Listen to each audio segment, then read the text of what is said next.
The price of liberty is eternal vigilance, and all of us know the attacks that we have been under, not just in the recent year with Obamacare, but we've been fighting socialized medicine and the socialists for all our lives. I remember in 1964, in the 8th grade, our class had a debate on socialized medicine. That's just before they came out with Medicare.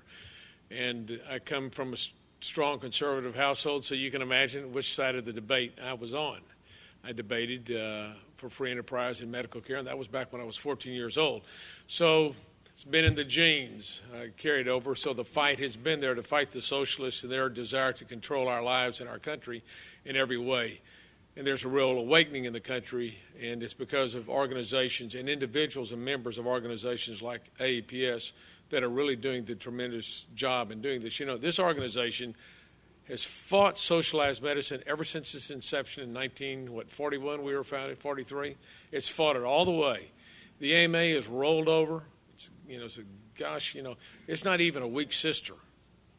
You know, it's a Benedict Arnold to the practice of medicine.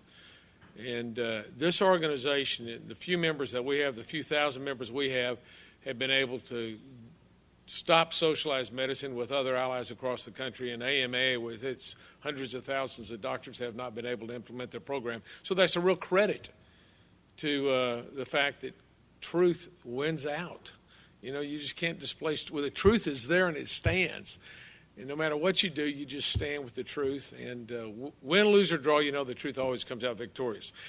Well, let me give you just a little background. How many of you live here in Texas? Raise your hand for me. Okay, great. How many of you are familiar with some abnormalities in the Texas Medical Board, on the Texas Medical Board? That's a kind way, good.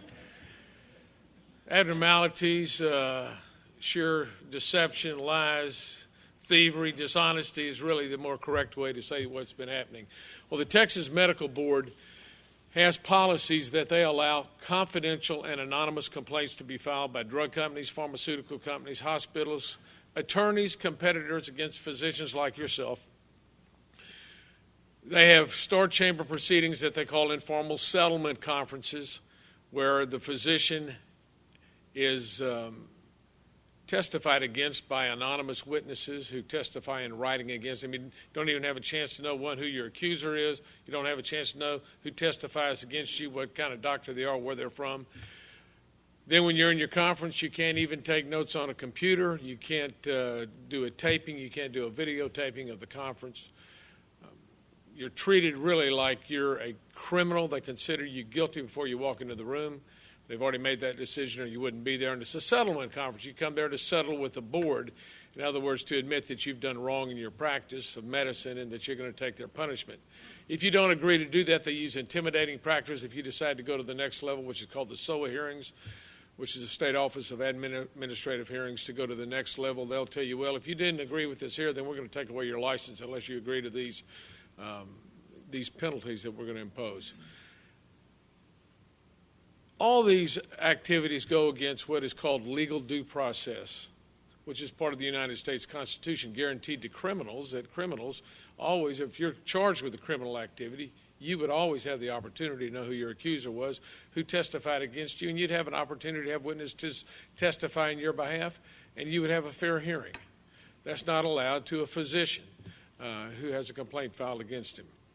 So we felt like, in talking with Andy, this was an unfair process.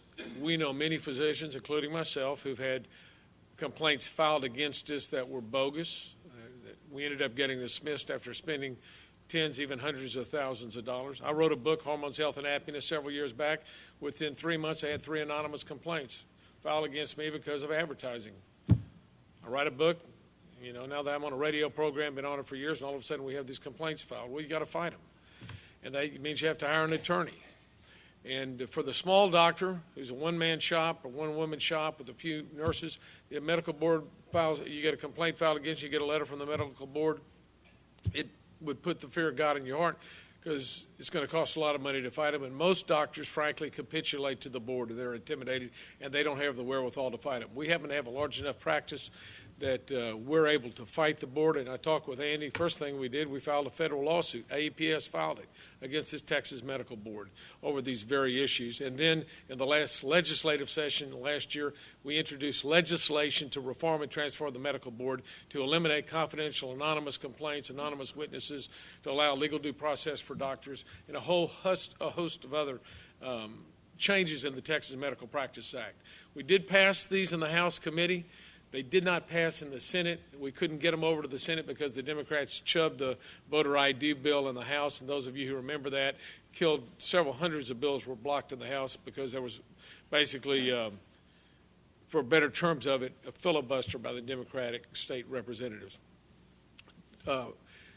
Governor Dewhurst, Lieutenant Governor Dewhurst, at my request, has agreed to have an interim charge, and he has an interim charge for the Texas Health and Human Services Committee to hold an interim committee hearing to investigate the complaint process of the Texas Medical Board.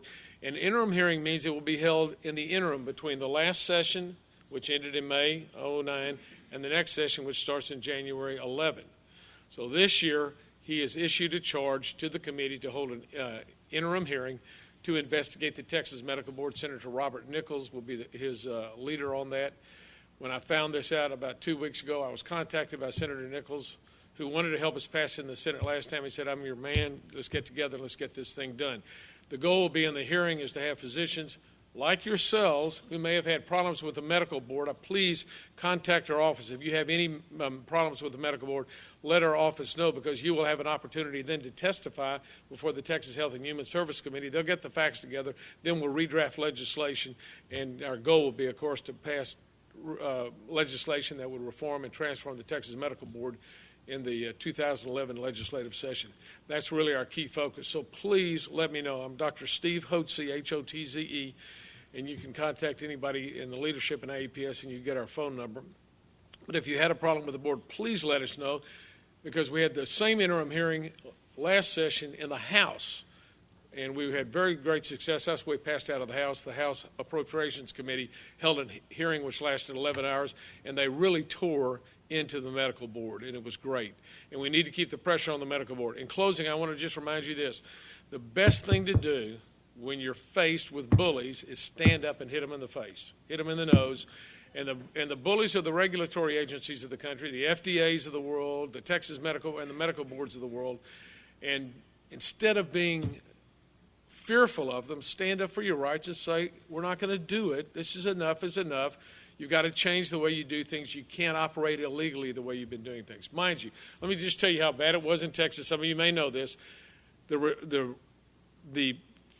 immediate past president of the Texas Medical Board is a woman by the name of Roberta Califoot out of Abilene, Texas. And when she was on chairman of the board, when she was president of the board, there were 20 of her competitors who had confidential complaints filed against them in the Abilene area. 20. One of them was her former associate who had gone into practice for himself. And she had told her, and he had left her because she had told him, the way I get rid of our competitors is we file complaints against them. Now that, in my opinion, is criminal. It's unethical at minimum. It's criminal. It's more criminal. And to bring this out, and we brought this before the members of the legislature, and so they're in a real mood to get the Texas Medical Board transformed and reformed, and you can be part of that, and we'll keep you posted. Thank you so much for everything you all do. We appreciate you. God bless you.